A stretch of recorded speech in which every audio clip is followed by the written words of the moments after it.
Hey everyone, today I'm going to be showing you this mesh nebulizer. This is a travel nebulizer that is rechargeable and it comes with many different parts. So first of all, it has the silicone cover here. We've already put some stuff in it so you can see how it works. It either comes with the mouthpiece that you can connect right to it. So if someone needs to use it that way, they can. But if you maybe have a smaller child who needs it, it comes with a child's mask that is going to connect directly.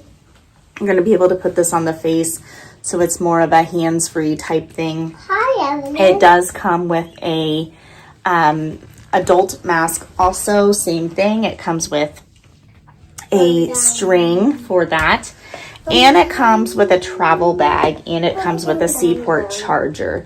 So all you're going to do here is there's a power button, and you're going to be able to set it at 20 minutes, 5 minutes, or 10 minutes, and it's just going to release that medication. And so it's got a set timer on it and 2 airflow levels. So if you need to change the airflow, you can do that. And then of course, when you're done, you would just wash this all out. But I love that it has the travel bag with this, so you can throw this in a diaper bag or a purse if you're going to need this on the go. So thank you for watching. Bye.